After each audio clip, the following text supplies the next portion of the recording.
মহাপদে মহাপদে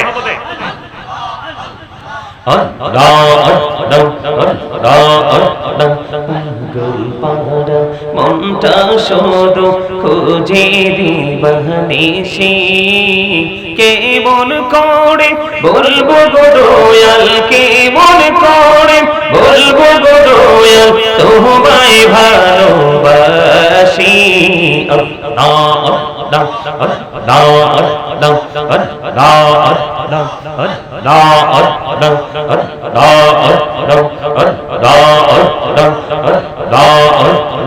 এই নামেতে এত মধু এই নামেতে এত মধু জানিনি তো আগে দয়া জানিনি তো আগে যতই জপি নামটি তোমার যতই জপি নামটি তোমার ততই মধুর লাগে দয়া ততই মধুর লাগে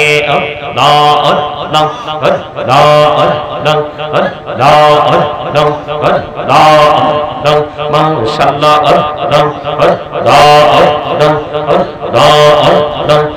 আপন করে নাও গো দয়াল করিও না পর তোমার প্রেমের আলোয় ভরে তোমার প্রেমের আলোয় ভরে দাও গো মনের ঘর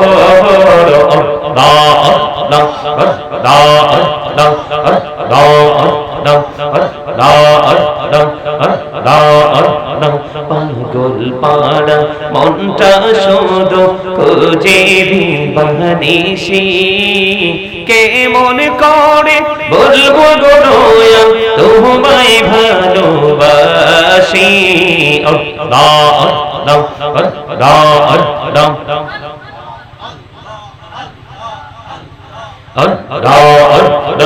Allahumma salli ala Maulana Muhammad wa ala ali sayyidina Maulana Muhammad Allahumma salli ala مولانا محمد وعلى آل سيدنا مولانا محمد মোরা সবাই গুনাহগার গো এসেছি আপনার দরবারে মোরা সবাই গুনাহগার গো এসেছি আপনার দরবারে যার সিলাই সৃষ্টি করছেন মাফ করেন তার খাতিরে আল্লাহুম্মা সাল্লি আলা مولانا محمد وعلى آل سيدنا مولانا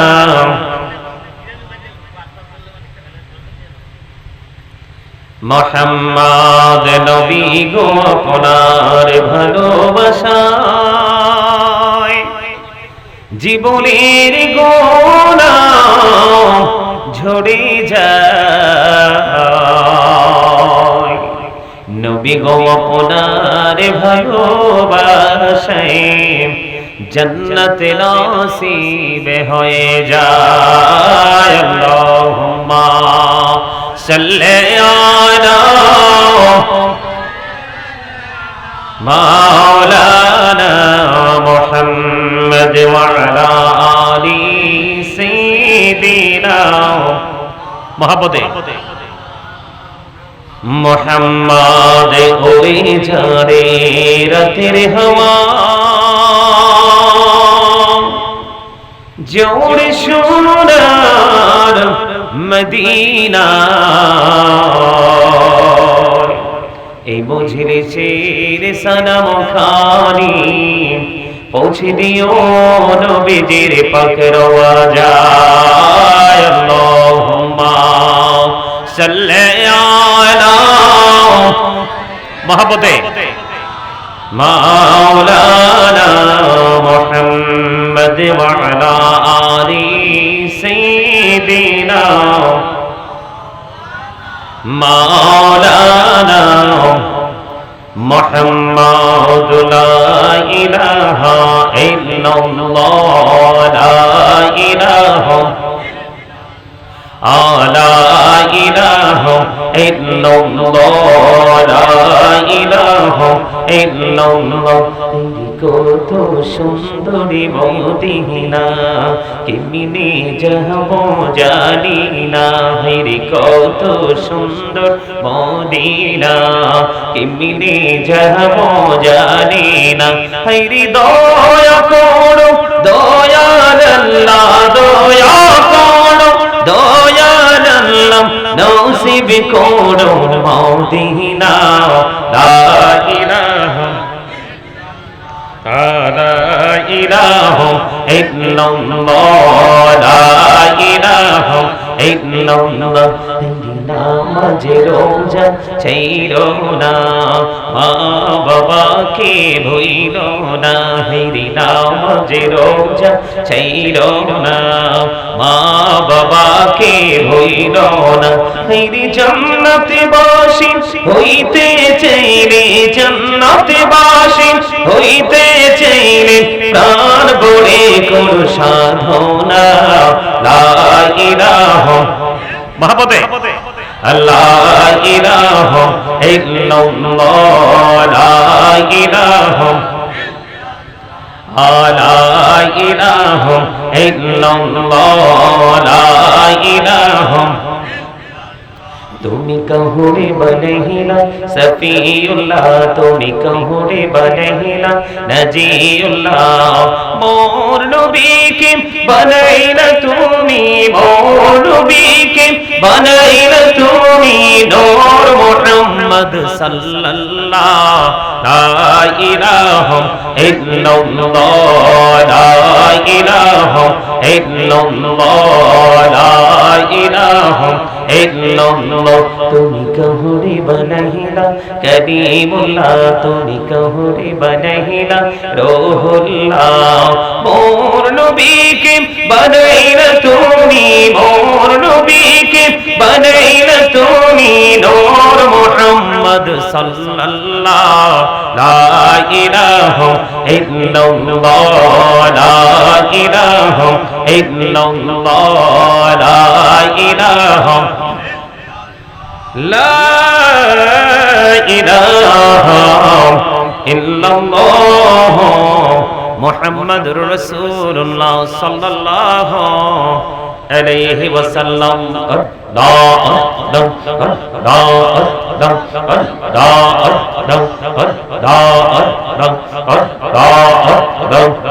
মহাপতে মহাপতে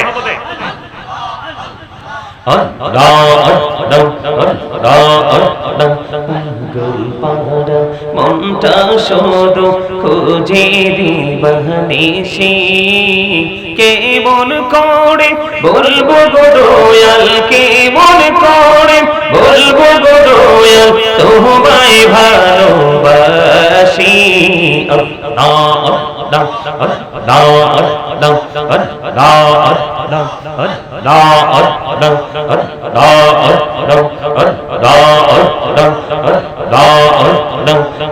নামেতে এত মধু এই নামেতে এত মধু জাহলিনি তো আগে দয়া জাহলিনি তো আগে যতই জপি নামটি তোমার যতই জপি নামটি তোমার তবু তুই মধুর লাগে দয়াল তবু তুই মধুর লাগে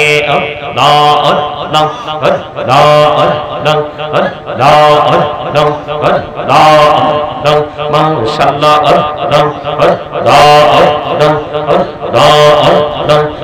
আপন করে নাও গো দয়াল করিও না পর তোমার প্রেমের আলোয় ভরে তোমার প্রেমের আলোয় ভরে দাও গো মনের ঘর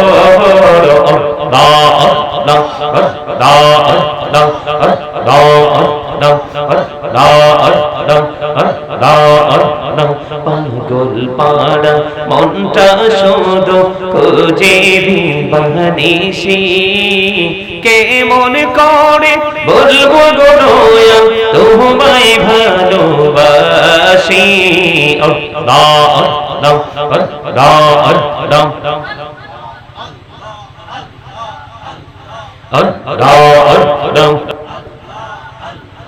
লা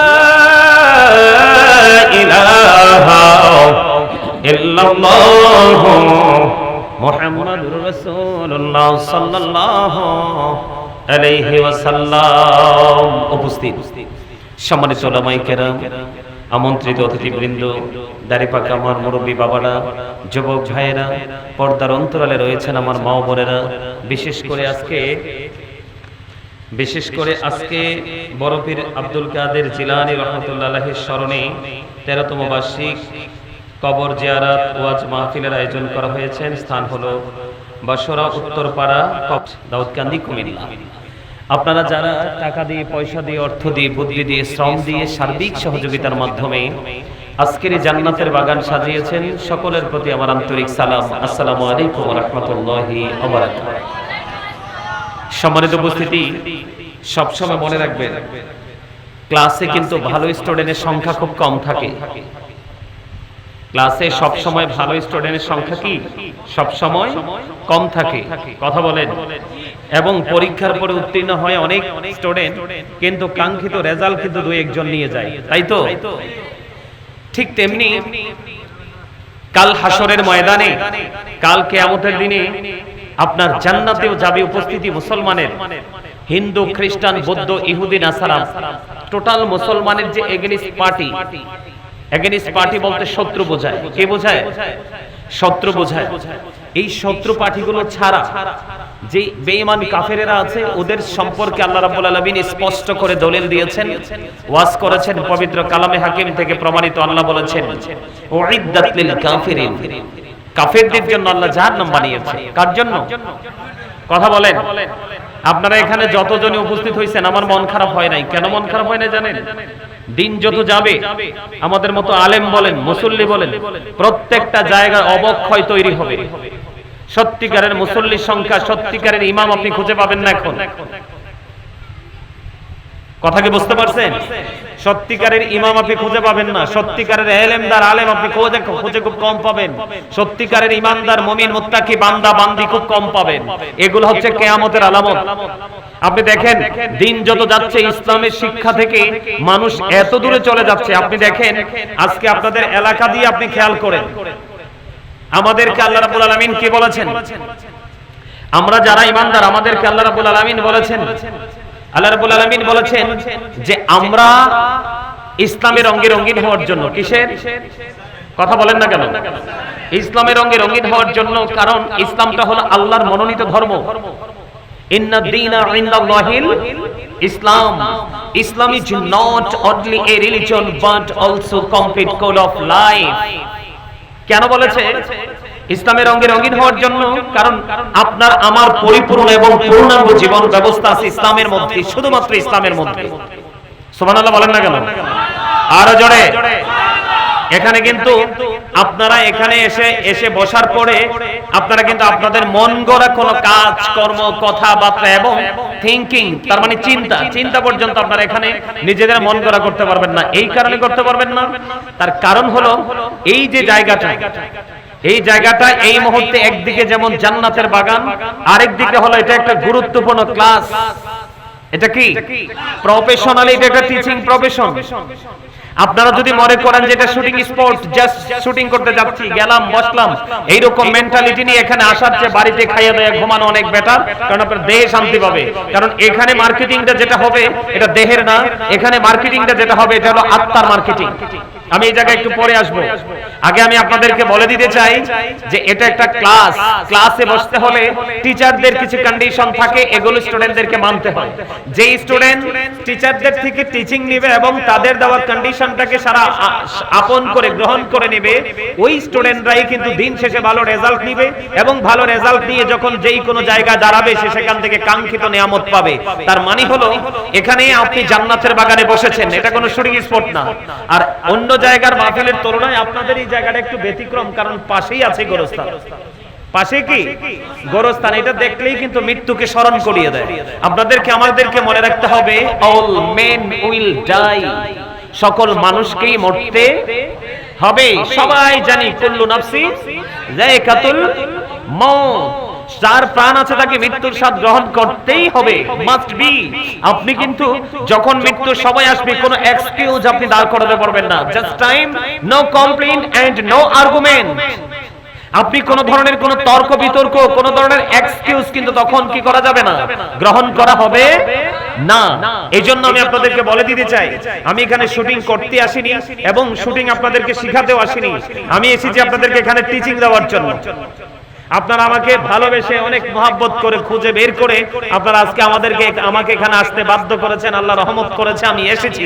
কিন্তু এখানে যে এসেছি আমি আপনাদেরকে টিচিং দেওয়ার জন্য আসছি, তার মানে শিক্ষা দেওয়ার জন্য আসছি। আপনি যদি সত্যিকার অর্থে কোন আলেমের সাথে প্রেম করতে পারেন, সত্যিকার অর্থে কোন আল্লাহওয়ালা হক্কানি আলেম বা আল্লাহর ওলির সাথে যদি আপনার প্রেম হয়, তাহলে আপনার জান্নাত সুনিশ্চিত। সুবহানাল্লাহ বলেন না কেন?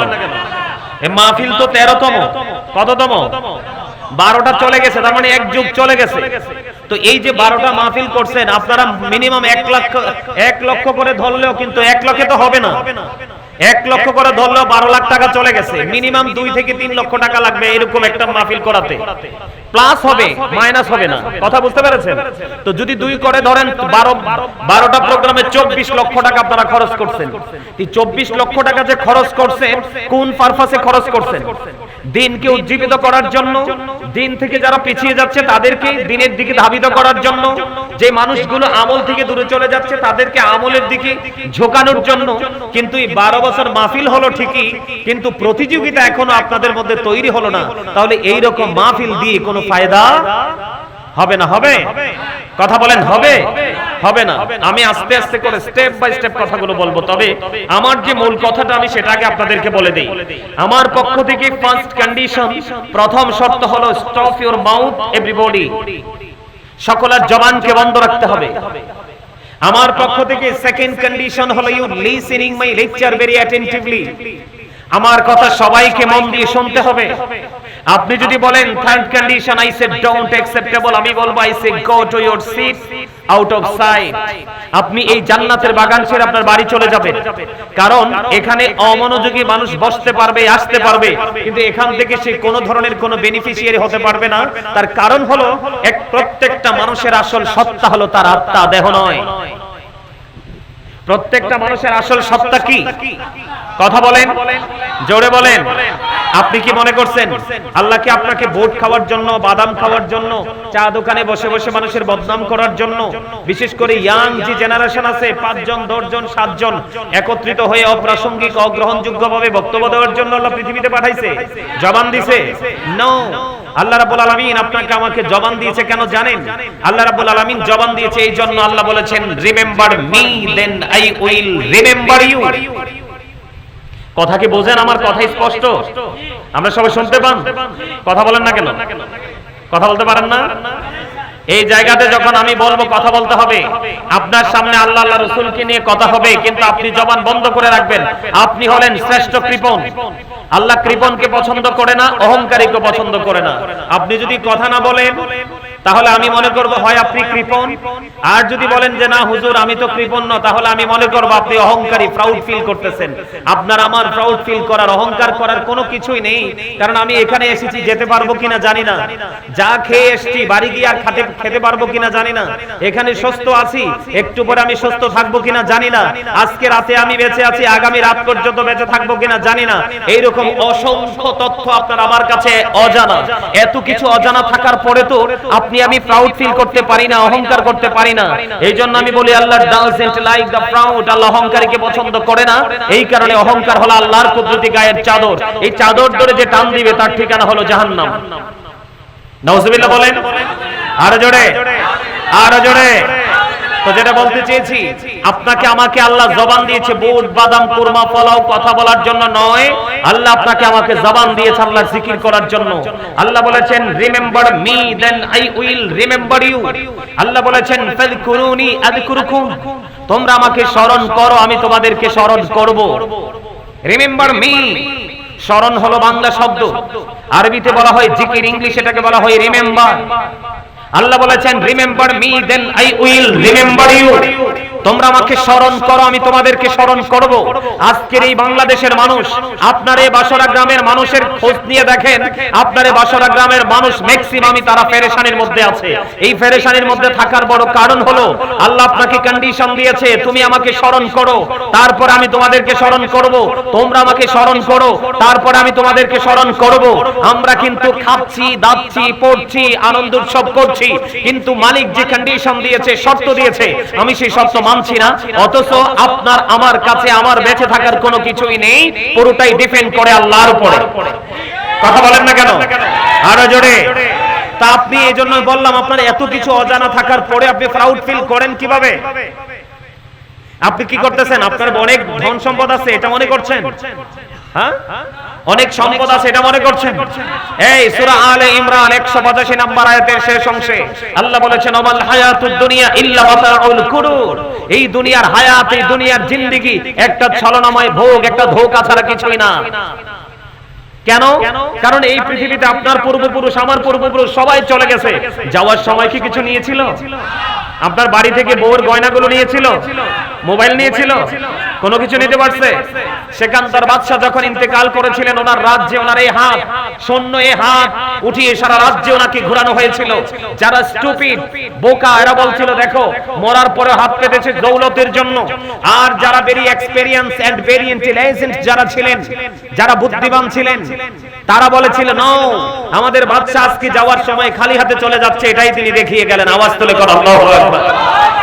আপনার আমার এই পৃথিবী ধোঁকা, একটা মানুষের এই পৃথিবীর প্রেমই একটা মানুষকে জাহান্নামে নিয়ে যাওয়ার জন্য এনাফ। শুধু দুনিয়াটাকে আপনি ভালোবাসেন, এই ভালোবাসাটাই আপনার জাহান্নামের জন্য যথেষ্ট, আর বেশি প্রয়োজন নেই। সম্মানিত উপস্থিতি, এটা হলো কোরআন শরীফের সূরা আলে ইমরান 185 নম্বর আয়াতের কথা। আর কোরআন শরীফের 19 পারা সূরা শুআরা 88 নম্বর আয়াতে আল্লাহ বলেছেন ইয়াউমা লা ইয়ানফাউ মালু ওয়ালা বানুন, আপনার ওই দিনে ধন সম্পদ সন্তান সন্ততি কিচ্ছু কোনো কাজে আসবে না। আপনি তো সন্তানের ফিউচারের জন্য নিজের ফিউচারকে ব্ল্যাক করে দিচ্ছেন, যেটা আপনার ব্রাইট করার কথা ছিল। এইটা কি রাস্তা? এদিক দিয়ে এ রাস্তা? এই তোমরা সবাই এদিকে ঢুকো। এই আপনারা যাবেন না, আপনি যাবেন না, এই আমার এটা, এই এখন আমি যতক্ষণ থাকবো এই পুরো এরিয়ার দায়িত্ব আমার। আপনি এদিকে আমার সামনে যাবো না, মুসল্লি সামনে বসতে হয়। এদিকে আসেন, একদম এনে আসেন, আগে যেখানে ছিলেন। এদিক দিয়ে আর একটা লোক ঢুকবা না, সবাই বাড়ি চলে যাও। আমার কথা কি আপনারা বুঝতেছেন? এগুলো আমার ওয়াজ না, এগুলো প্রাসঙ্গিক আজকের জন্য, কিন্তু আমার মূল যে বিষয় সেই বিষয়ে একটু পরে ঢুকবো। কারণ এই কথাগুলো এজন্য বলছি, কারণ আপনার একটু এলোমেলো, একটু সেন্সলেস পারসনদের মতো আপনাদের আচরণ। সেন্সলেস বুঝছেন না? নিশ্চয়ই বুঝতে পেরেছেন। এই দিক দিয়ে কোনো আসা যাওয়া হবে না, এই পাশ ও পাশ টোটাল ব্লক। এদিক দিয়ে কেউ যারা যায় যাক। এরপরে আমি বলে দিলাম, মাইক দিয়ে বলে দিলাম যে আমার প্যান্ডেলের দুপাশ দিয়ে একটা লোক আসতে পারবে না, যেতে পারবে না। যারা শুধু আসবে তারাই, যারা মাহফিল শুনবে। আমার এখানে পুরো প্যান্ডেল ফুটতে হবে এমন কোনো কথা নেই। আপনারা যারা এসেছেন অথবা আরো পরে যারা আসবে, তারা এখান থেকে যদি আলোচনা শোনার মতো 2-4 জন লোক থাকে, আজকের মাহফিল যথেষ্ট, আর কিছু করতে হবে না। আলহামদুলিল্লাহ তো বলতে পারেন নাই। আপনারা কি আসলে অসুস্থ? হ্যাঁ, সুস্থ কাকে বলে আর অসুস্থ কাকে বলে এটা কি বোঝেন? বোঝেন না তো। এই দেহটা সুস্থ থাকলে তারা সুস্থ বলে না তো। আসল সুস্থ হলো কি? কলব, এই মন, এই মনটা যার সুস্থ সেই হলো সুস্থ। কথা বুঝতে পারছেন? আমি স্টেপ বাই স্টেপ আপনাদেরকে কথা শোনাই, আপনারা মন দিয়ে শুনেন। তাহলে কি করতে হবে একটা একটা করে মনে রাখেন, ওয়াজ শুনলে চলবে না। তাহলে আল্লাহ আমাদেরকে পাঠাইছে জিকির করার জন্য। জিকিরটা কেমন করে করব? ফাযকুরুল্লাহ কিয়ামান, দাঁড়িয়ে দাঁড়িয়ে জিকির করো, কুউদান, বসে বসে জিকির করো, ওয়া আলা যুনুবিকুম, শুয়ে শুয়ে জিকির করো। জিকিরের কোনো শর্ত নাই, কোনো কন্ডিশন নাই। দাঁড়িয়ে আছেন জিকির করেন, বসে আছেন জিকির করেন, শুয়ে আছেন জিকির করেন। জিকির কিভাবে করা যায়? এই চাচা পান খান কি লাগা? এনে পান কিছু খাওয়া যাইতো না। আমি কিন্তু যারে দেহার দেখে লাইছি, এখানে পান খাওয়া যাবে না। পান খাইলে কিন্তু ওয়াজ, ওই যে আমরা কুমিল্লা মানুষ বলি কোন ইচ্ছা কি, মানে মেইন রোডে দিয়ে ওয়াজ ব্রেনে না ঢুকে এটা কোন ইচ্ছা বাইপাস হয়ে চলে যাবে একদম সমুদ্রের কিনারে। এটা বড় একটা গুরুত্বপূর্ণ জায়গা। এই জায়গাটাতে যদি আপনি আজকে যদি ওই চিন্তা নিয়ে বসতে পারেন যে আজকে আলোচনা শুনবো এবং আগামী দিন থেকে নেক্সট যে টাইম বা নেক্সট ডে আমি সেখান থেকে নিজের লাইফ স্টাইলকে চেঞ্জ করব, আমি আমার ফিউচারকে ব্রাইটনেস করব, আজকের ওয়াজই যথেষ্ট হবে। কথা কি বোঝেন আমার? আরো জোরে আরেকটু বলি, আমরা বোঝার অনেক কিছু বাকি। এই যে দেহটা দেখছেন না, এটা ভাত খাইলে কোথায় আসে? পেটে। পেটে না? পেটে আসলে শান্তি আসে কোথায়? পুরো বডিতে, তাই না? তার দেহের মধ্যে দেহটা প্রশান্তি আসে। এই দেহের খাবারের জায়গা পৃথিবীর সব যেই কোনো জায়গা, অ্যানাদার প্লেস, যেই কোনো জায়গা, চা দোকানে যান, বড় কোনো রেস্টুরেন্টে যান, যেখানেই যান, এখানে পাবেন শুধু দেহের খাবার, চা, কফি, বিস্কিট, মানে যেই কোনো খাবার পাবেন, এটা দেহের জন্য। কিন্তু মানুষের আসল সত্তা তো তার দেহ নয়, মানুষের আসল সত্তা হলো তার আত্মা। এই আত্মার মার্কেটিং আপনাকে করতে হবে। দেহের মার্কেটিং দুনিয়াতে হয়, দুনিয়াতেই ফিনিশ। কিন্তু রুহের মার্কেটিংটা প্রেজেন্ট এন্ড ফিউচার, বর্তমান এবং ভবিষ্যৎ, ওই দুই জায়গাটা চির অমর হয়ে থাকে। যেমন রুহের মার্কেটিং এর জায়গা কয়েকটা: মসজিদ, মাদ্রাসা, আল্লাহর ওলিদের দরবার, আলেম ওলামাদের মজলিস। তার মধ্যে আজকের এই মজলিসটাও রুহের খোরাকের জায়গা। কারণ খাবার খাইলে দেহে শান্তি মিলে, ইবাদত যদি প্রাণ ভরে করা যায় রুহে শান্তি মিলে। ঠিক কিনা বলেন? মুমিন প্রতিদিন দুই ধরনের বাজার করে। মুমিন প্রতিদিন কয় ধরনের বাজার করে? মুমিন প্রতিদিন দুই ধরনের বাজার করে। একটা হলো দেহের, আরেকটা হলো রুহের। দেহেরটা মুমিন কম করে, কিন্তু রুহেরটা বেশি করার চেষ্টা করে। কথা বলেন ঠিক তো? কথা বুঝতেছেন তো আমার?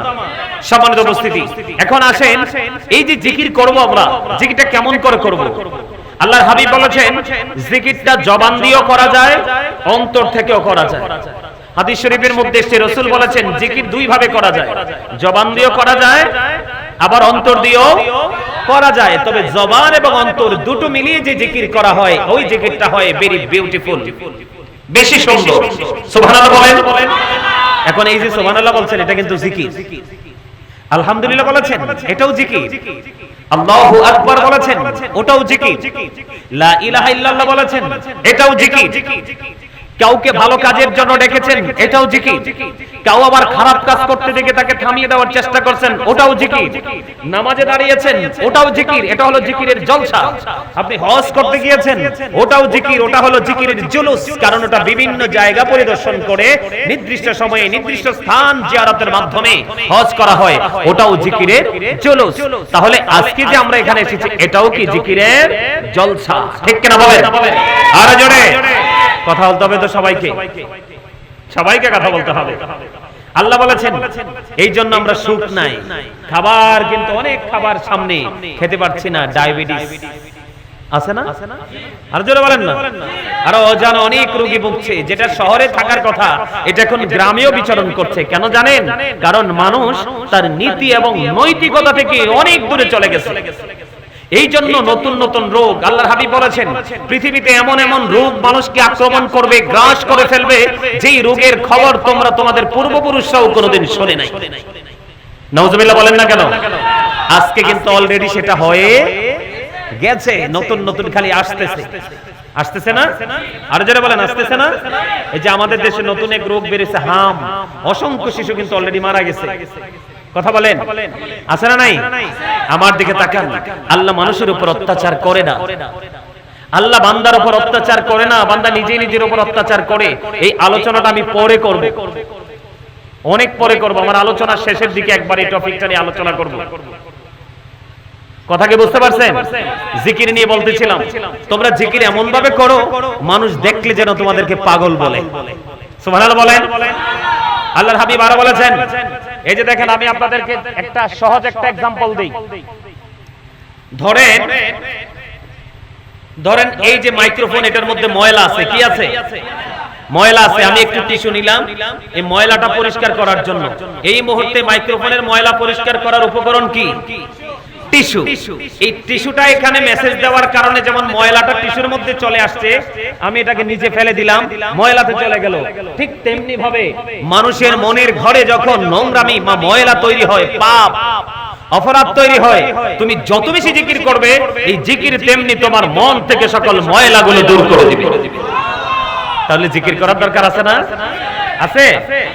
ইয়া আইয়ুহাল্লাযীনা আমানু যকুরুল্লাহা যিকরান কাসীরা ওয়াসাব্বিহুহু বুকরাতাও ওয়াসীলা। আল্লাহ রাব্বুল আলামিন ঈমানদারদেরকে ডেকে ডেকে বলেছেন, তোমরা বেশি বেশি করে জিকির করো, সকাল তো সন্ধ্যা আল্লাহর পবিত্রতা ঘোষণা করো। জোরে জোরে করুন না সুবহানাল্লাহ। আজকে কি আমাদের মধ্যে সেই চর্চা আছে? নাই তো। আমরা শুধু দুনিয়া নিয়া, খাওয়া নিয়া, পড়া নিয়া, নিজেকে নিয়ে ব্যস্ত। কথা বলেন, এটা আসলে সৌন্দর্য না। আরেকটা কথা, আমার দিকে তাকান। আপনারা মুরব্বী মানুষ, আপনারা যারা এসেছেন ওয়াজ শোনার মানুষ, আমি প্রায় ওয়াজে বলে থাকি মুরব্বীদের অন্তর হলো আল্লাহ আল্লাহ রাসূলের প্রেম ভালোবাসায় ভরা, আর বর্তমান প্রজন্মের ম্যাক্সিমাম যুবক যুবতীদের অন্তর হিংসা, নোংরামি আর আত্মগরিমায় ভরা। আমার ঠিক দি কয় না? বল কইছি। মুরব্বিরা আছে আল্লাহ রাসূল লইয়া, আর ফোলাফাইন মাইয়া ফাইন আছে মোবাইল লইয়া। ওমা কি ঠিক না বেঠি? আর জোরে মোবাইলটা দেন একটু দেখাই তারারে। এটা কি? এটার নাম কি? মোবাইল। কিন্তু আমি এটাকে মোবাইল বলি না, এটা হলো ঈমানদারের জন্য ভয়ঙ্কর বিষধর সাপ। কারণ পৃথিবীর কোন সাপ যদি আপনাকে সবল মারে, বিষ নামানোর ওঝা বা মেডিসিন পৃথিবীতে আছে, কিন্তু এই সাপে যাকে সবল মারবে, এই সাপের বিষ নামানোর ওঝা পৃথিবীতে এখনো আসেনি। কথা বলেন আছে? এইটা নিয়েই আপনার ছেলেরা মেয়েরা ব্যস্ত আছে। এই যে দেখেন মোটামুটি কয়েকটা ছেলে আসছে, দেখেন একটাও টুপি পরে আসে না, একটাও টুপি পরে আসে নাই। আসবে কি করে? টুপি পরলে যে সওয়াব হয়, এই টুপি পরলে যে সওয়াব হয়, টুপি পরা যে সুন্নাত, এটা তো হেতারা ভুলেই গেছে। কারণ সারাক্ষণ ওরা এটার মাধ্যমে ইহুদি নাসাদারকে ফলো করে। কথা বলেন, মনে করেন না? কথা কি আমার ক্লিয়ার? সহজে বুঝতে পারেন তো? না বুঝতে পারলে আমাকে বলবেন। আমার দিকে তাকান। এগুলো হচ্ছে মূল কথা এখনকার। এইগুলো মূল কথা। এখনকার যুগে মোবাইলে একটা ঈমানদারের ঈমান পর্যন্ত নষ্ট করে দিচ্ছে। আপনি কল্পনা করতে পারবেন না কত মিথ্যা এই কথার মধ্যে লুকায়িত, কিন্তু মানুষ জানতেছে এটাকে সত্যের মতো করে। এটার জন্য কিন্তু মোবাইল দায়ী, ঠিক না? কথা বলেন। এবার আসেন, আমি যেই কথাটা দিয়ে শুরু করতে চেয়েছিলাম, বেঈমান কাফের মুশরিকরা, আমাদের এগেইনস্ট পার্টি যারা ইহুদি নাসারা, যারা বেঈমান কাফেররা ছাড়া, ওরা তো বিনা হিসাবে জাহান্নামে যাবে। কোথায় যাবে? তাদের কোনো হিসাব নিকাশ নাই। আল্লাহ একবার স্পষ্ট করে বলে দিয়েছেন, উইদ্দাত লিল কাফিরিন। আল্লাহ কাফেরদের জন্য জাহান্নাম বানাইছে। আর আমরা যারা মুমিন মুত্তাকি, আমাদেরকে আল্লাহ রাব্বুল আলামিন গুড মেসেজ দিয়েছেন। আল্লাহ রাব্বুল আলামিন বলেছেন উইদ্দাত লিল মুত্তাকিন। আল্লাহ মুত্তাকিনদের জন্য জান্নাত বানিয়েছে। জোরে কোন সুবহানাল্লাহ। এবার আসেন এই জায়গাটা দেখতে, এই জায়গাটা দেখতে রহস্য আছে। সেই রহস্যটা হলো কি, যে সকল মুসলমান কিন্তু মুত্তাকি নয়, কিন্তু সকল মুত্তাকি মুসলমান। সুবহানাল্লাহ বলেন। আপনি কি সবাই মুমিন বলতে পারবেন? দাড়ি টুপি পাঞ্জাবি সবই আছে, কিন্তু তাকে মুমিন বলতে পারবেন? পারবেন না তো। এই কারণে বললাম যে এই কথাটার দিকে আমি জিকিরের মধ্যে চলে আসলাম। আপনার এই যে বেঈমান কাফেররা অনন্তকাল তারা জাহান্নামে থাকবে, কি তাদের কোনো মুক্তি নেই, তাদের কোনো মুক্তি নেই। কিন্তু আমরা মুসলমান হিসেবে আমরা মনে করি যে আমরা সবাই জান্নাতি। না, মুসলমানের দল হবে 73টা। কয়টা? কয়টা? মুসলমানের দল হবে 73টা। এই 73টা দল কিয়ামতের আগে পৃথিবীতে প্রকাশ পাবে। এই 73টা দলের মধ্যে 72টা দলে যাবে জাহান্নামে। নাউজুবিল্লাহ বলেন না কেন? তাদের দাড়িও আছে, টুপিও আছে, পাগড়িও আছে, পাঞ্জাবিও আছে, নামাজও আছে, কিন্তু জান্নাত তাদের নসিবে নাই। কেন জানেন? কারণ তারা ইসলামের কথা বলবে কিন্তু সত্যিকারের ইসলামের কথা বলবে না। ওমা কথা দি বলে না। এই মুরব্বিরা আপনারা বলেন, আগে আপনারা যে আমাদের মতো যে ইয়াং ছিলেন, আপনাদের তখনকার সময় আর এখনকার সময় দুটার মধ্যে পার্থক্য আছে কিনা? আছে না? সমাজের মধ্যে গন্ডগোল আছে না? আপনাদের এলাকায় আসেনি? আপনাদের এলাকায় আছে? ওমা আমি তো যেই গ্রামে ঢুকছি, সিপাই সাফাই এনে তো গন্ডগোল থাকার কথা না। একবারে লোকাল গহীন গ্রাম। এই যে গ্রামের মধ্যে যে ইসলাম নিয়ে বিভাজন, মারামারি, কাটাকাটি, ঝগড়া, দ্বন্দ্ব, একজন এটা মানছে আরেকজন এটা মানছে না, এই ঝগড়ার এই দ্বন্দ্বের মূলে আছে কারা? আমাদের মতো আলেমরা। কথা কয় না কেন? আরে জোরে বলেন, এই দ্বন্দ্বের মূলে আছে কারা? আপনারা কিন্তু সব আলেম, সব হুজুর দেখলে পাগল হয়ে যায়েন না। এদিকে তাকান, আল্লাহ রাসূল বলে গেছেন কিয়ামতের যে আলামতগুলো আসবে পৃথিবীতে, যুগের পরে যুগে আমরা দেখতে পাবো। কিয়ামতের আলামতের মধ্যে একটা ভয়ঙ্কর আলামত হলো আমাদের মতো মোল্লারা। কারা? কারা? আরো জোরে, আরো জোরে। মোল্লা কিন্তু আপনার পকেটে হাত দিয়ে নিবে ঠিকই, আপনার এখানে এসে দাওয়াত খাবে ঠিকই, সব করবে ঠিক, কিন্তু ফতুয়া দেওয়ার বেলা কিন্তু মোল্লা ভুল ফতুয়া দিবে। এটা মোল্লার দোষ না, কারণ মোল্লা ভালো কিতাব পড়তে পারে নাই। কথা কয় না? এটা আমার কথা না তো,